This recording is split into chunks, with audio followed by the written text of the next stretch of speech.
네, 앞단락에 있는 내용들을 다시 한번 살펴보면요. 어떻게 하면은 영생을 얻을 수 있는지 궁금해하는 부자 청년을 향해서 예수님께서 두 가지를 말씀하셨습니다. 모두 버려야 한다는 것과 예수님을 따라야 한다는 것이었습니다. 그러면서 너의 소유를 팔아서 가난한 자들에게 주라라고 말씀을 하셨는데, 재물이 많았던 이 부자 청년은 근심하면서 돌아가고 맙니다. 청년이 돌아가고 난 후에 예수님께서는 부자가 천국에 들어가는 것은 낙타가 바늘귀로 들어가는 것보다 어렵다라고 말씀을 하십니다. 불가능한 일이다라는 그런 뜻인데요. 제자들은 깜짝 놀라서 그렇다면 누가 구원을 얻을 수 있느냐고 예수님께 물었습니다. 그러자 예수님께서는 사람이 할 수 없고 하나님께서 하시는 일이다라고 말씀을 하셨습니다. 즉 구원은 사람이 이루는 것이 아니라 하나님께서 이루신다는 그런 뜻이죠. 오늘 본문은 이 말을 들은 베드로가 예수님께 질문을 하는 그런 내용입니다. 베드로는 예수님께서 부르실 때 배와 그물을 버려두고 주님을 따랐는데요. 베드로뿐만 아니라 다른 제자들도 자신의 일을 뒤로하고 바리새인들의 공격을 감수하면서 주님을 따르고 있습니다. 그래서 부자 청년을 향한 주님의 말씀을 듣고 베드로가 제자들을 대표해서 질문을 하는 겁니다. 모든 것을 버리고 주님을 따르는 이 제자들은 과연 무엇을 얻을 수 있는지 그렇게 묻고 있습니다. 이 질문은 모든 것을 버려두고 주님을 따랐기 때문에 근심하며 돌아간 부자 청년과는 달리 당연히 큰 상이 주어져야 하는 것이 아닌가 하는 그런 기대감 속에서 하는 질문일 수도 있고, 또 구원은 사람이 하는 것이 아니라 하나님께서 하시는 일이다 라고 말씀하시는 것을 듣고 모든 것을 버리고 주님을 따르는 이 자신의 그런 노력에는 아무런 그런 상이 주어지지 않는 것인가, 이것은 헛된 노력인가 라는 그런 의문에서 던지는 질문일 수도 있습니다. 이렇게까지 헌신하고 주를 따랐는데 과연 자신들에게는 그런 구원의 반열에 들어갈 수 있는 은혜가 있는지 예수님께 확인하고자 하는 것이죠. 우리도 베드로와 같은 그런 의문을 갖게 되는 때가 있습니다. 부자 청년은 사실 누가 봐도 이 시대에서 누가 봐도 구원을 받을 만한 그런 사람이었습니다. 율법을 굉장히 진심으로 지키는 그런 사람이었고요. 그의 신앙과 실력을 인정받아서 어린 나이에 관리가 되었던 그런 청년이었습니다. 소유한 재산도 많았습니다. 그러니까 우리로 치면은 정말 복을 많이 받은 그런 사람입니다. 그런데 예수님께서는 이런 사람에 대해서 천국에 들어가기가 어렵다라고, 거의 불가능한 일이다라고 그렇게 말씀을 하신 것입니다. 만일 우리 중에서 이 자리에 있는 분들 중에서 누가 봐도 야, 저 사람은 정말 구원을 받았다, 저 사람은 정말 하나님께 은혜와 복을 받았다 라고 여겨지는 그런 사람이 있는데, 주님께서 오셔가지고 야, 저 사람은 구원을 받는 것이 낙타가 바늘 구멍에 들어가는 것보다 훨씬 어려워, 불가능해, 이런 말씀을 하신다고 하면은 여러분, 우리도 그런 의문을 갖게 되지 않을까요? 그렇다면 나는 구원을 받을 수 있을 것인가? 나는 과연 그런 은혜, 하나님의 그 구원의 은혜를 받게 되는 것이 맞는 것인가? 또는 그 사람보다 조금 더 열심히 했다고 생각이 되면은 나는 새벽 예배까지 나왔는데, 나는 이런 노력과 헌신도 했는데 나는 그래도 구원을 받지 않았을까? 이런 의문들을 우리가 갖게 될 것입니다. 베드로가 바로 그런 의문을 가지고 주님께 묻고 있는 것입니다. 저 사람은 결국은 주님을 따르기를 거부하고 등을 돌렸는데 모든 것을 버리고 주님을 따르는 우리에게는 예수님 은혜가 주어지겠지요? 어떤 은혜가 주어질까요? 이렇게 이제 묻고 있는 것이죠. 이에 대해서 예수님께서는 이제 28절부터 대답을 주고 계시는데요.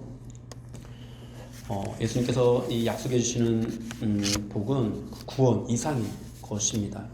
세상이 새롭게 되어서 인자가 자기 영광의 보좌에 앉을 때 말씀하시면서 약속을 주시는데요.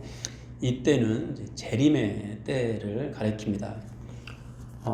이때 제자들은 구원을 얻는 그런 정도가 아니라 예수님과 함께 12보좌에 앉아 12지파를 심판하게 될 것이다 라고 주님께서 말씀을 하고 있습니다. 이제 여기에서 이제 나오는 이 말씀은 이제 재림의 때를 가리키는데요. 여러분, 재림의 때에는 예수님께서 더 이상 구원의 주가 아니다라는 사실을 우리에게 보여주고 있습니다. 예수님께서 다시 오실 때는 심판의 주로 오십니다. 오늘날 우리는 구원의 때, 구원의 날을 살아가고 있지만은 예수님께서 다시 오시는 그 날에는 이제 구원의 때가 아닙니다. 심판의 때입니다. 지금은 구원의 날이기 때문에, 지금은 구원의 때이기 때문에 누구든지 예수를 믿으면 구원을 받습니다. 그러나 예수님께서 다시 오시는 날에는 이미 주어진 구원에 대한 심판만이 있을 뿐입니다. 그때는 슬피 울며 이를 갈아도 그 운명이 절대로 뒤바뀌지 않습니다. 주님께서는 그러한 심판의 날에 예수님의 제자들도 예수님과 함께 보좌에 앉을 것이라고 그렇게 말씀을 하고 있습니다. 여기에서 이 이스라엘의 12지파가 무엇을 의미하는지에 대한 학자들의 해석이 다양합니다. 문자 그대로 그 인종적인 이스라엘에 대한 심판을 하는 그런 권세를 갖는다라는 그런 의미로 보기도 하고요. 또 이제 이스라엘로 상징되는 주님의 교회 전체를 심판하는 권세를 갖게 된다, 이렇게 보기도 합니다. 또 심판하는 권세를 갖게 되는 것이 12제자만 의미하는 것이 아니라 이 12제자가 주님의 교회 전체를 의미한다, 이렇게 보기도 합니다.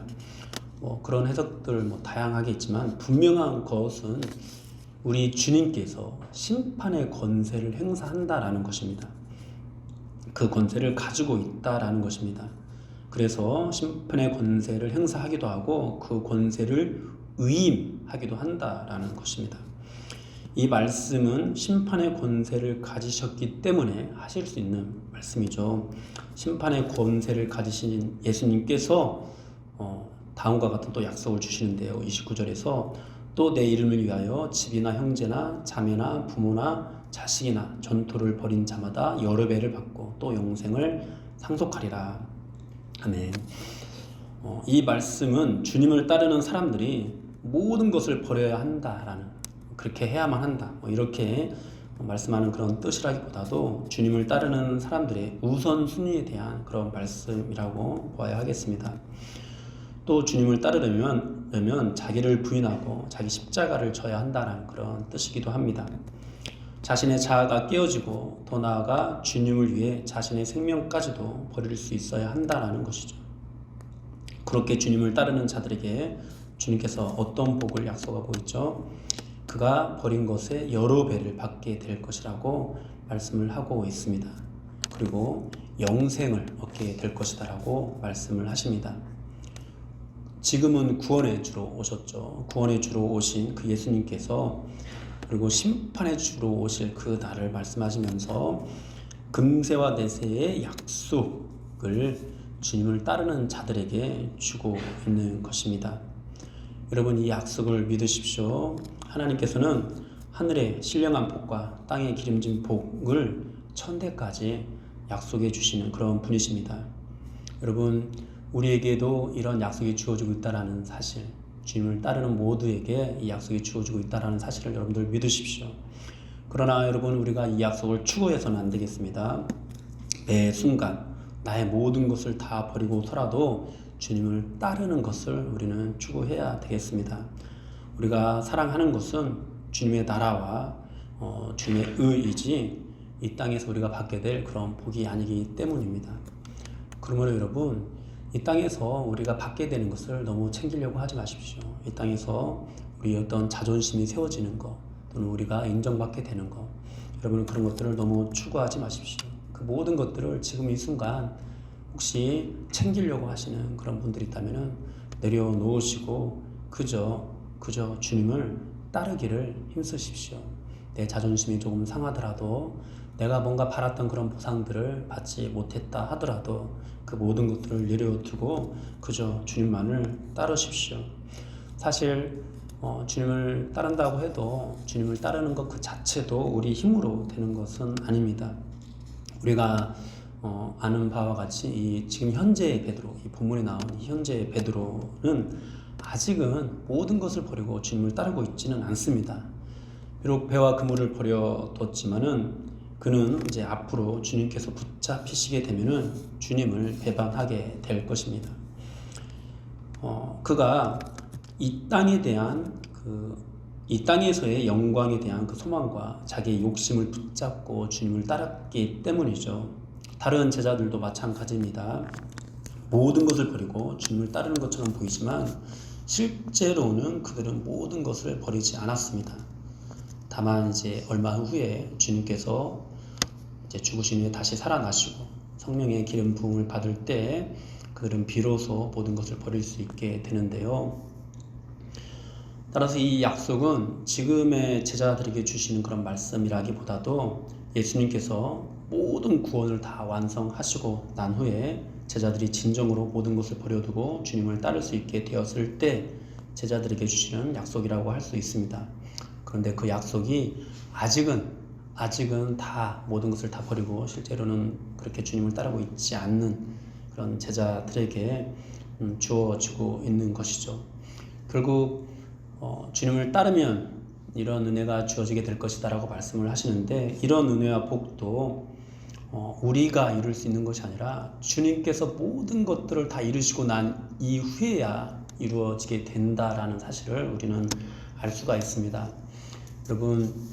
여러분이 지금 현재 정말 모든 것을 버려두고 주님의 나라를 구하면서 나아가고 있다 하더라도 그것이 여러분들의 어떤 힘으로 되어진 것이 아니라 우리 주님께서 십자가에 죽으시고 부활하시고 약속하신 성령을 보내주셔서 우리가 그것 때문에 주님께서 모든 것을 이미 다 이루셨기 때문에 그 이루신 것의 결과로 우리가 그것을 하고 있을 뿐이라는 것을 우리가 기억해야 되겠습니다.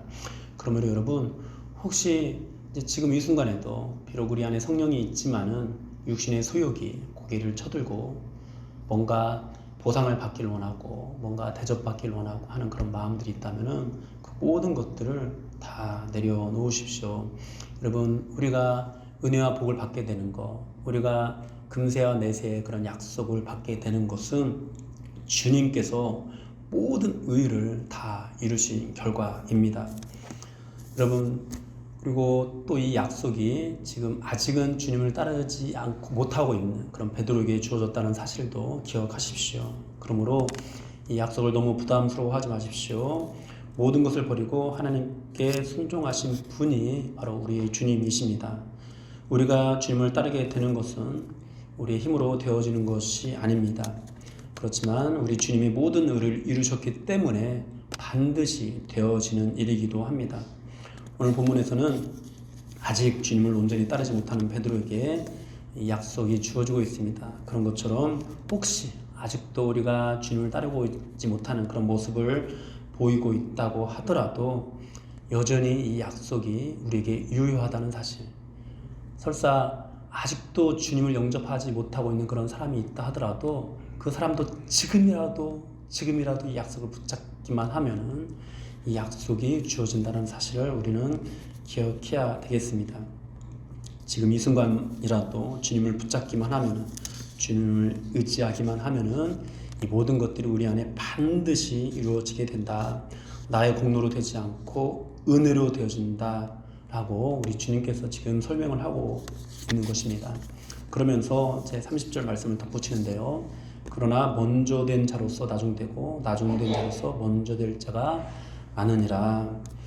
이 말씀의 의미는 이제 다음 장에서 20장에서 더 자세히 설명이 됩니다.